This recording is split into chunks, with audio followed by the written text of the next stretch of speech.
Hello there, ladies, gentlemen, and everybody else. All are welcome here. It's your boy, Evil Pikachu, and this is part 7 of my Getting Started in Eorzea guide. The theme of today's episode, crap I forgot to mention in the other episodes. There's a fair bit, so bear with me. Okay, let's get started. These summoning bells. These call your retainers.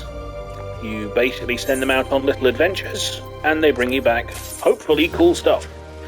They do at least bring you back some money as a general rule. Weiss, unfortunately, has been a great disappointment today. Get back out there.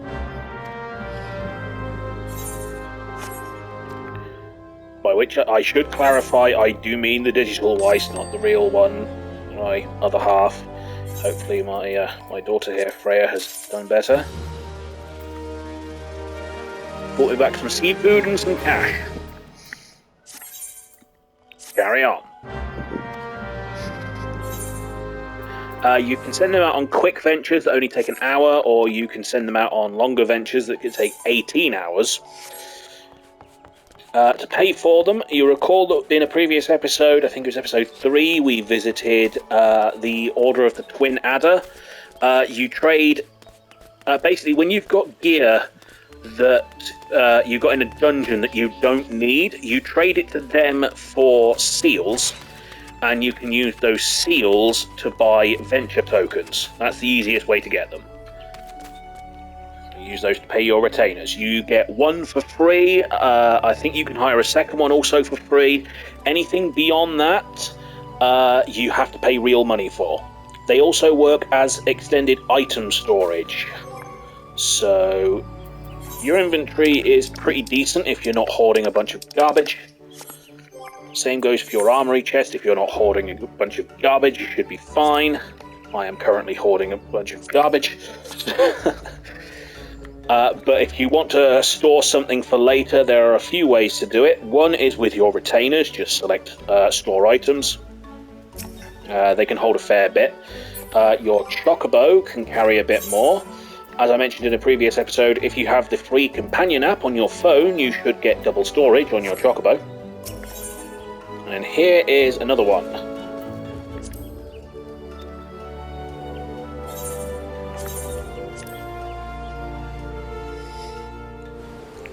This is the lavender beds. I have an apartment here. For the record, there is absolutely no reason to have an apartment unless you want to start decorating or unless you want to change your chocobo's colours. That is, as far as I'm aware, the only advantage of having housing.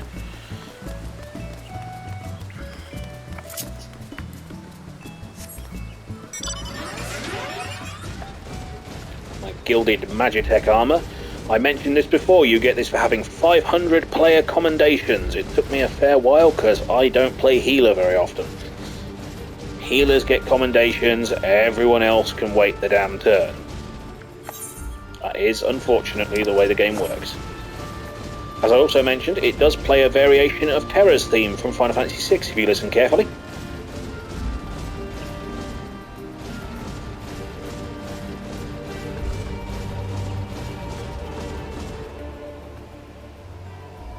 That's pretty cool, right? These are the stables I mentioned. If I were to put Kimagi in here, you can do little training minigames with them. To change their colours, you need to feed them very specific fruits. I cannot for the life of me remember where they are on the market board.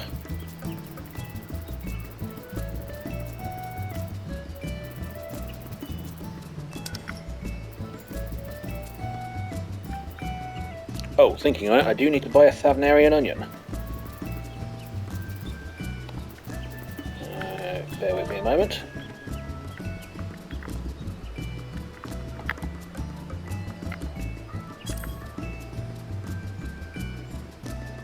Okay. Alright, I haven't switched partial match on, that's why.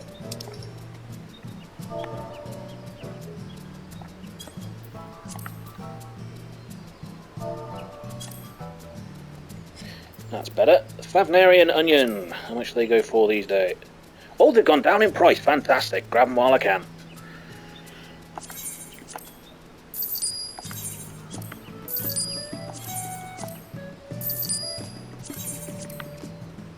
That just cost me a fair amount of gil, but that should be enough to max out my Chocobo's level. I will never have to worry about that again.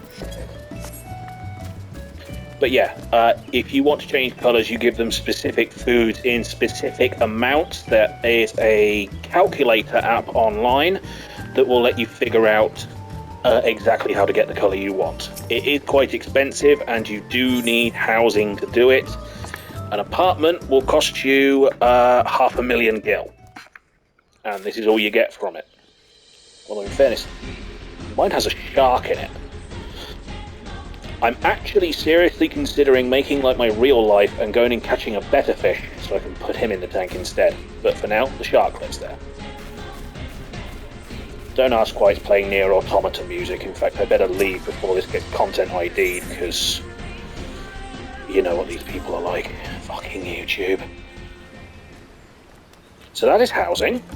That is how the market boards operate, how the bells operate.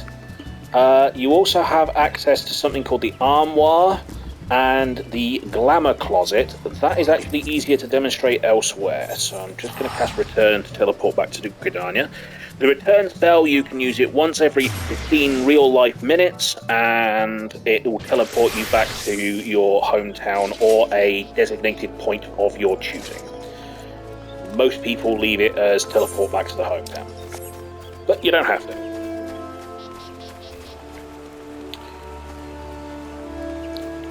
This is one of the advantages I was talking about of joining the Grand Company.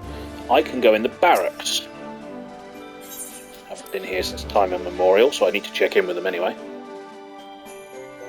In here, you can send out a squad of soldiers on missions and they level up, and you can get a few little rewards. There's nothing major you can do in it, but the two big draws, you can also do this in inns and hotels, is the armoire, where you can store a bunch of garbage that you don't need anymore for whatever reason. Only certain items can be stored in the armoire. It tends to be like job gear for like level 50 and level 90, stuff that you get. Like the Draken set here is the main sort of armor set for Dragoon. It's your traditional looking Dragoon mail. That goes in the armoire. Seasonal gear has now actually been organised into a whole different thing. So if you wanted some indication of how ludicrous glamour sets can do it, here's my clown outfit. Yes, I have a clown outfit. Or you have the glamour dresser. These are your glamour plates, as I've mentioned before. So let's actually set up a new glam plate. I haven't done that for a couple of years either. There we go. So let's say I want to set up one for...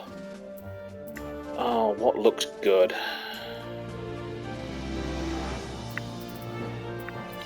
Need a cool looking weapon and something cool to do with it.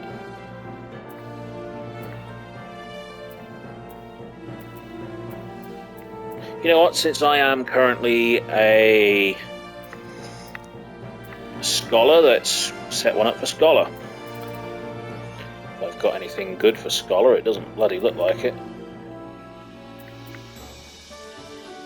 There we are. I won't be able to equip this because I'm too low level, but it does look good. Hailstorm, pick a trick, just can't use any of these yet.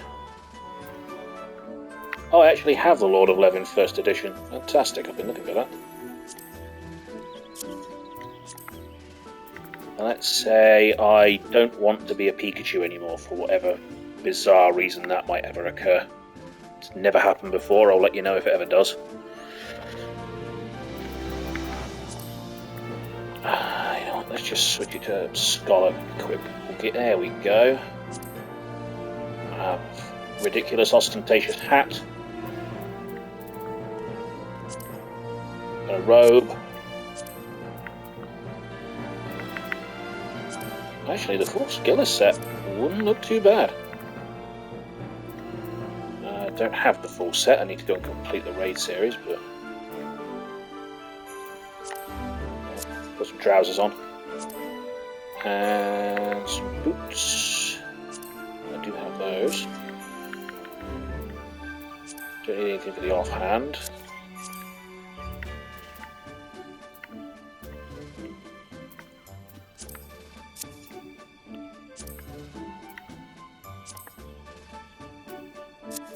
I actually can't. Oh, right.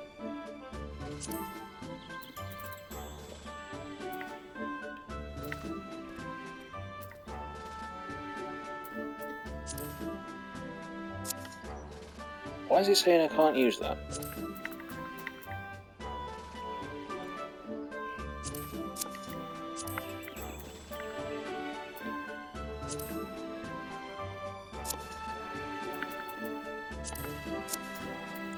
There we go, I could look like that if I so chose. So that's how you edit a glamour plate. Now, anytime you are in a safe area, which is your city-states and whatnot, I can go to glamour plates, highlight glam plate 12, and apply.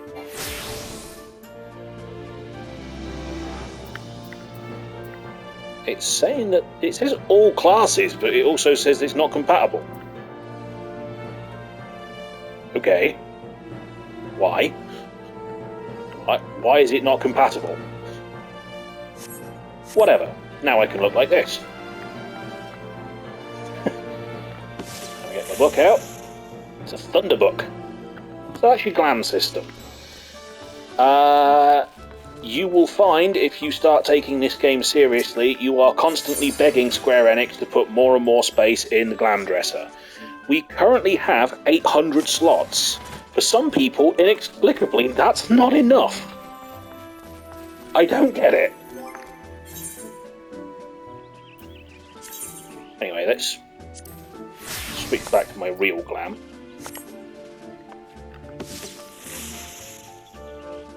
Oh, it's left the book as it was. You know what? Screw it. Leave it like that. There's a lightning book for a lightning Pikachu. Why wouldn't it be? Right, so that is your glam and your item storage. As I said with Ventures, you talk to this guy to turn in items that you don't need anymore. You come to Expert Delivery, so take this tabard, I don't need that. So I can trade that in for 98 seals. And now it's recognising that I hold captain rank and gave me the proper trophy for it. Thank you, PlayStation, for catching up about 1,000 hours too late. Now you've got some seals, you can talk to the quartermaster. I think venture tokens are over here on material and low grade. They're pretty cheap, they're only 200 each. So there are some cool things you can get. If I remember correctly, you can just straight up buy some emotes these days. So I've got that one already. Aetheryte tickets lets you teleport straight here. These are new. The material container 3 and 4.0, basically it just gives you a random mount or minion. As far as I'm aware, there's no limit to that. It can be anything. So that is how you store your items. That's how you make yourself look cool. Although, as I said, you're never going to look as cool as me. I mean, come on, I'm a tiny little LFL Pikachu with a book of lightning and a fox following me around. You are never going to be as cool as me. That is the Gridania Home Crystal, so make sure you attune to it so you can teleport here when you need to. So, what else did we miss? I didn't go into particularly good detail with levy meats and the like, so let's do that now since I'm right next to it.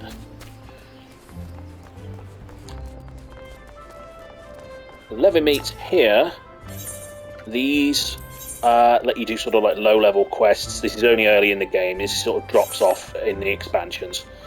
But you can just go pick up some sort of like side objectives to do while you're out in the open world. Nothing major. So that is that. We've already done dungeons and the like. Fashion accessories. I only have a few.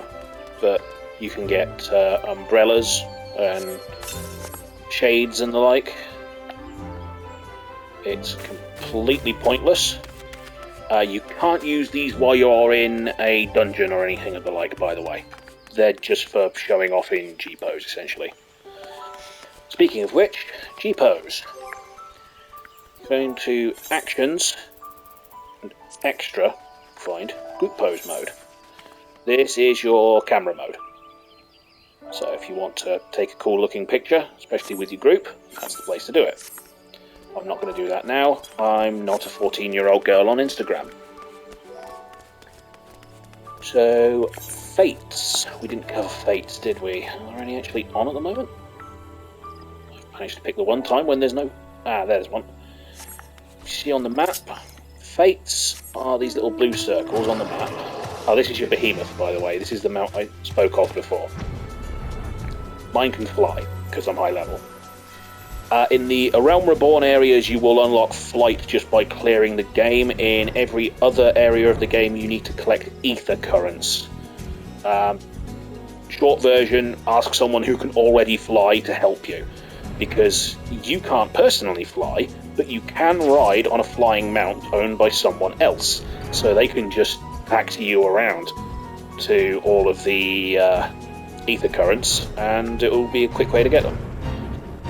This is a Fate sort of world event. I can't take part in this one because I'm too high level, but if you click on level sync, it will lower you to the appropriate level so that you can join in.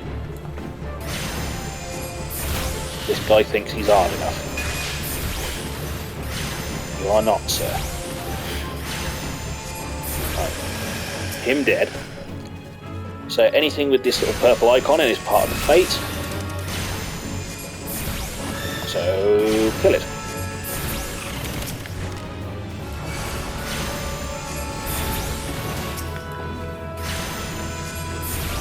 You can help out other players. As you can see, there's a Lancer here as well.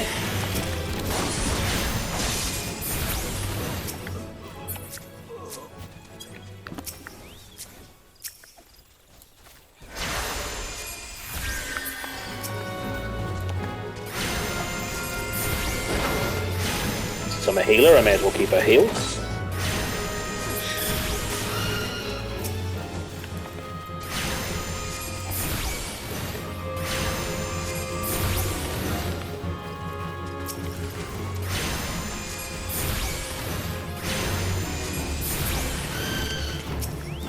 Just annihilating everything before she can get close. That feels so bad.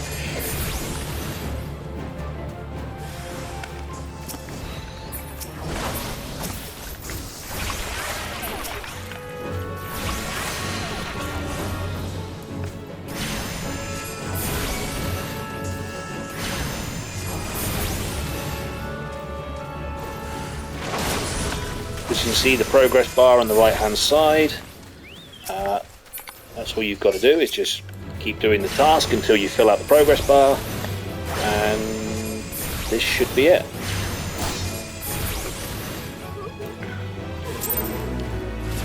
There we go. Nice and simple. You get serpent seals, as we mentioned before. I have a transforming robot.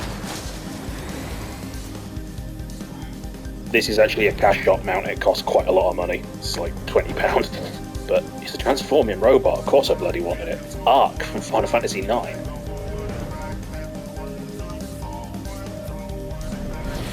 So yeah, Fates.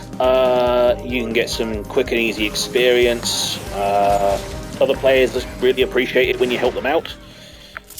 I've actually done this a few times. I was going through one of the endgame areas of A Realm Reborn, and there was a young samurai in training who was clearly struggling with a Fate.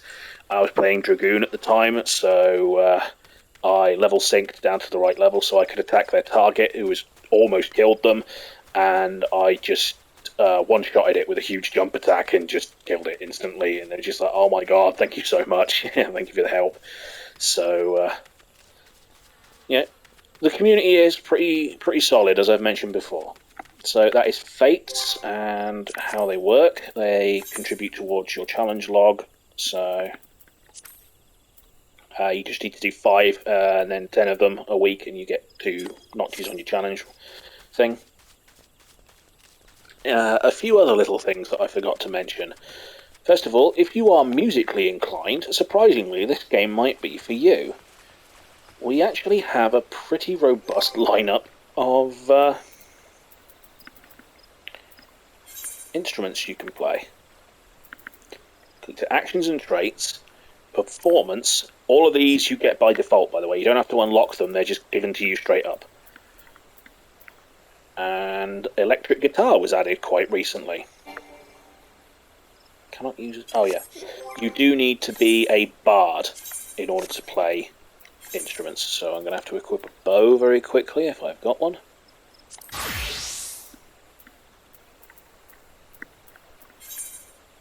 Equip my bard soulstone because it doesn't equip by default anymore, which is bloody obnoxious. And recommended gear. There you go, that's my bard outfit. Just going to save that gear list so I can do this again later. I know, get out the goddamn way. Bear with me, I've got to get this HUD thing out of the way, it's going to annoy me otherwise. I like them small, and I like them down in the corners, out the goddamn way. There we go. So this is Bard. The bars are all messed up at the moment because of me switching from PlayStation 4 to 5. But yeah, you can play guitar.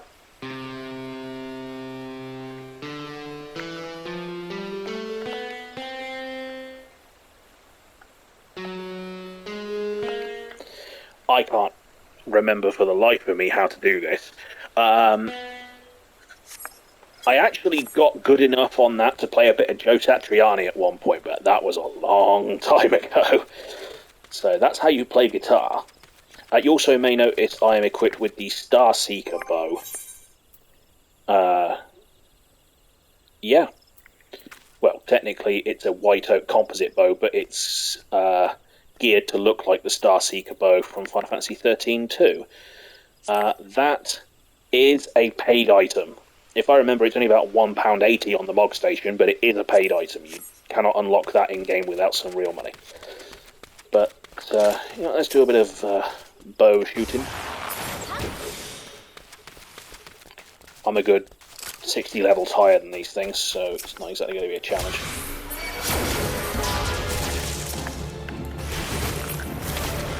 And even Caustic Light is a one-shot kill from here. What's attacking?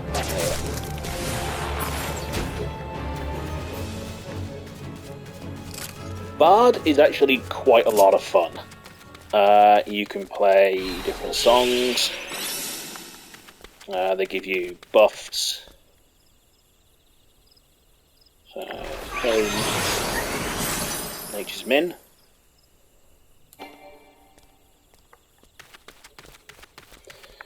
So you can do all kinds of cool stuff. So, and again, as Bard and especially as Red Mage, you tend to get some truly ludicrous hats. I like this hat. It's a good hat. But I am going to switch back to Scholar for my innate Pikachu-iness. Scholar equipped, but glams could not be restored. Whatever. I think it's because of my book. Looks like Looney got the Ruby Weapon minion. Really need to do that at some point. That's a PvP item. I want it. So that is how to play guitar, if you so choose. There are actually groups in this game that will form bands, and they won't even do the story. They will just hang around in central Limsa Lominsa or something and just play music for people. You'd be surprised. I mean, people find all kinds of ways to have weird and wonderful fun in these games. So, the trust system here.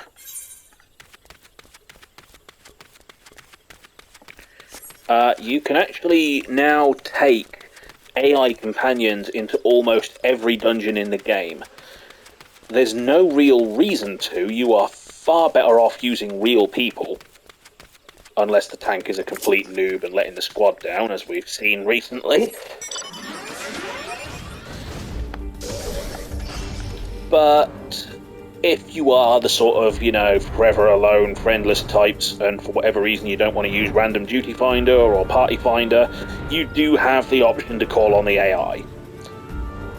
Honestly, I would suggest not even bothering with it, but the option's there if you want. So, if you're trying to go through some, ancient content, it might not be available. So, it's not perfect.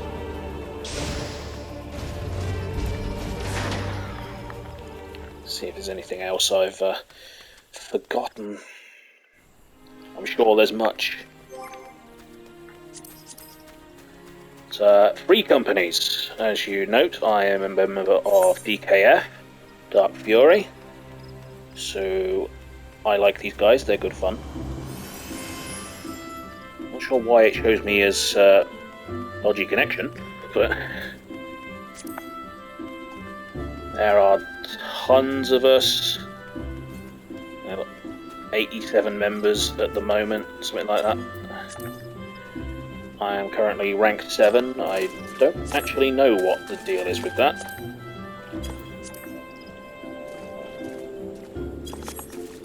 But long and the short of it is, I was minding my own business wandering through Uldar, clearing up some old Black Mage quests, and the guild leader saw me and just went, "You're cool, join us." So, thank you, Carissa. Just wandered up to me in the street. "It's dangerous to go alone, take this." Strangely enough, the same thing happened to me in Final Fantasy XI. I was literally 10 minutes into the game, some guy called Zoku ran up to me and it was just like, "It's dangerous to go alone, take this," and just gave me a link shell. Well, the rest is history. I mean, my best friend got a wife out of that, so... this is our house. I didn't pay a penny towards this house, but I get all the benefits anyway, because I'm part of DKF, and this house has been built for years. So, yeah, big-ass mansion right on the beach. Literally, we are as close to the beach as you can physically get. This is prime real estate. I actually have chambers here. I do need to check in on them, actually. Make sure I've still got them. Because, again, I've been gone for a hot minute.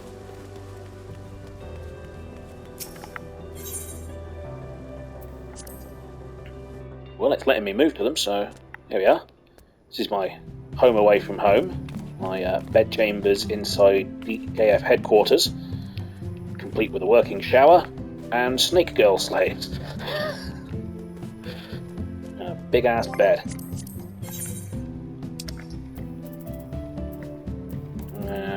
Where is it? Where is it? Where is it?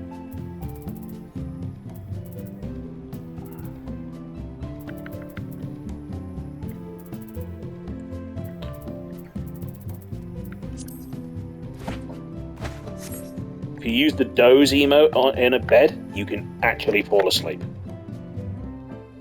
Evil Pikachu looks even more adorable when he's sleeping in a giant bed like this. I mean, how much space do you need, little dude? Got the cuddly carbuncle there. Actually got one of those in real life. So yeah, I'm not exactly an interior decorator, as you can probably tell. But yeah, you can get housing.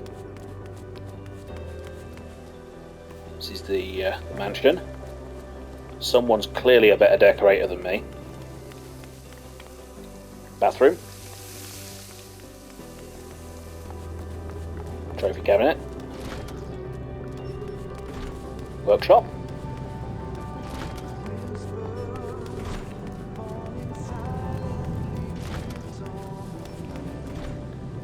This room's empty and I don't know why. It's not my room, so I don't care. Other bathroom, complete with hot tub.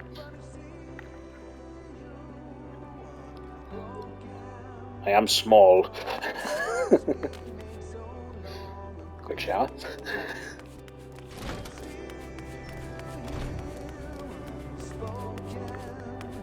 Been in there. And here we have the theatre.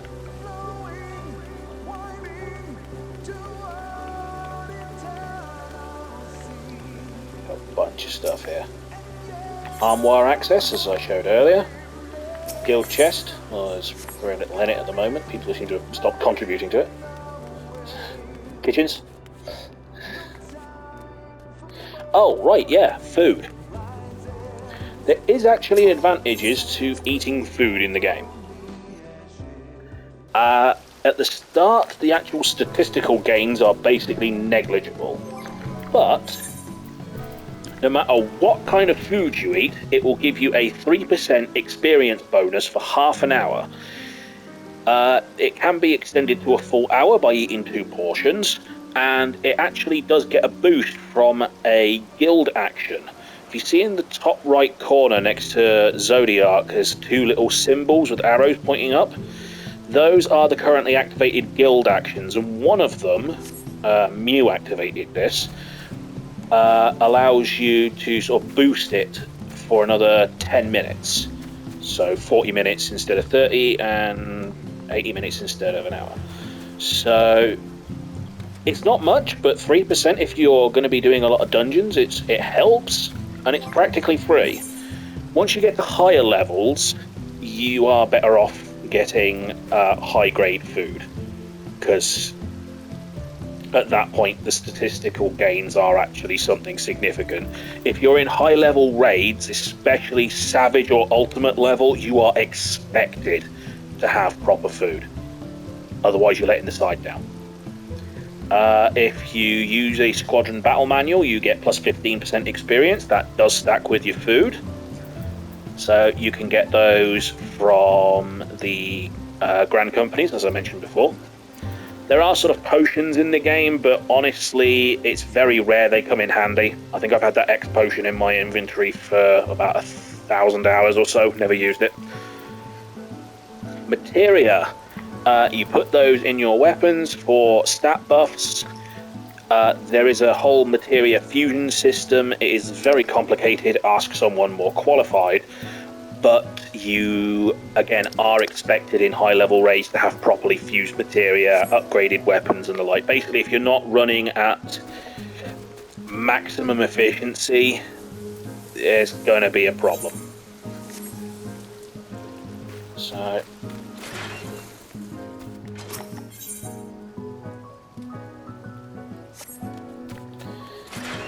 trying to figure out why there's a letterbox here. Whatever. But yeah, that is housing. As I said, we are right on the beach. Prime property. Just gotta jump down this cliff and go for a swim. So I can totally do that. In fact, there are even some emotes you can only use in the water, like the water flip, which for whatever reason isn't bloody working. I think it only works underwater. But yeah, that's the housing system. You can buy your own house. It will cost you hundreds of millions of gil to build and decorate. It is absolutely definitively not worth it. But if you're of a mind, that's one way to spend your time. When it comes to mounts, quick hint for you: if you buy the SDS Fenrir Clouds motorbike, it actually has movement speed +1 on all terrain, so until you can fly, that is actually marginally faster than every other type of mount. You can upgrade your mount speed, but in all honesty, flying is faster than even the fastest ground speed, so just unlock flying and fly everywhere.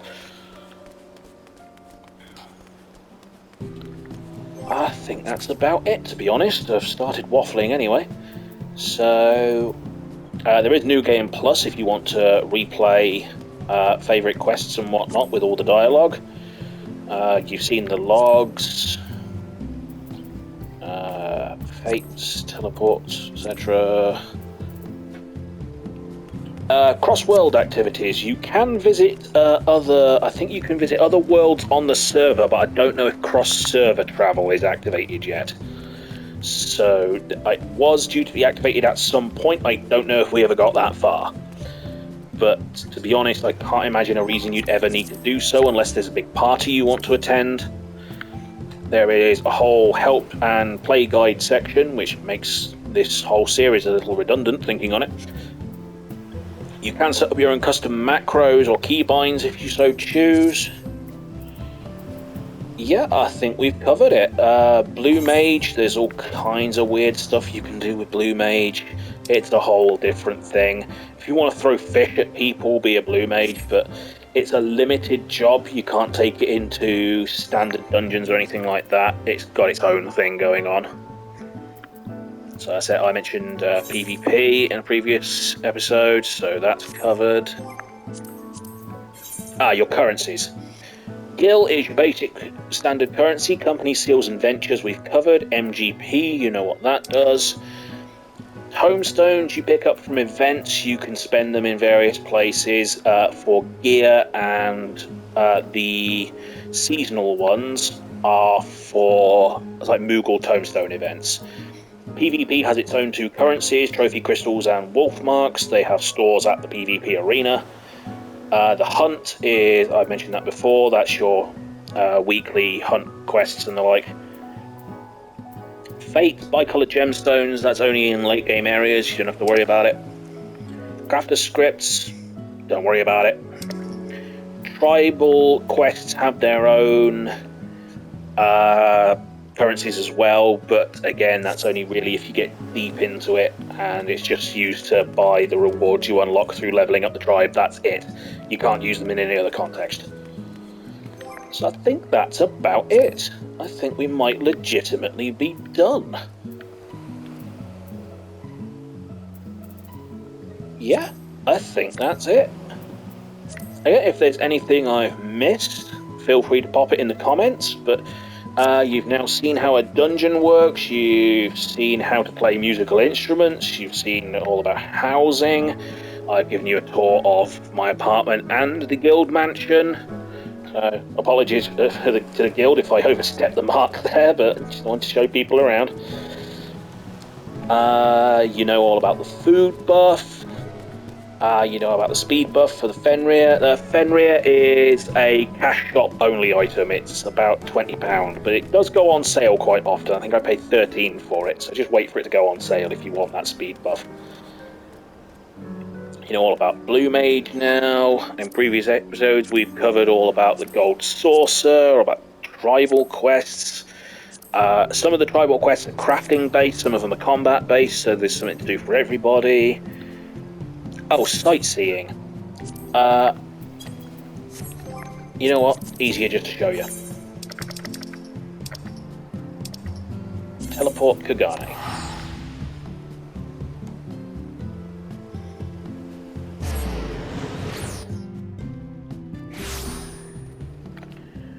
Right. You see that little blue circle up there? That is a sightseeing spot. What you do is you stand in it, you have to be dead center in it, and then you use the lookout emote, or sometimes it's like the prey emote, it depends on the location. But that is the sightseeing system. There are a bunch of them, they're everywhere. There's one there. In order to get to it, as I understand it, you have to climb all the way to the top of this tower and then yeet yourself off and try desperately to land on that lamppost. However, if there's someone already stood up there that can revive you, you could just switch to Blue Mage, cast self-destruct to kill yourself, and have them revive you on top of the lamppost. I've seen people do that. It's just an easy way to cheat that particular one. I haven't done it because, well, I want to do things legit. But this is Kugane. This is the main central hub of the Stormblood expansion. So not currently available on the free trial, but it will be shortly. So, yeah, I think we've seen... Oh, well, you haven't seen everything there is to see, obviously, because I can't cover, nearly 2,000 hours of gameplay in, 7 short episodes. But you've seen a fair bit. You've been on quite the adventure with me. So, again, if there's anything you feel I've missed, anything I could expand further on, I was originally intending to do an in-depth guide to every job, but in all honesty, Wes Galbert absolutely knocks it out the park. It's the definitive one on YouTube. There's no reason for me to compete, so just go watch him. But that is it from Evil Pikachu for the time being. Again, if I can think of anything else I've missed, there might be a part 8, but I seriously doubt it. I think I've been relatively in-depth so far. So that's it from me. Lovely talking to you. Hope I've piqued your interest.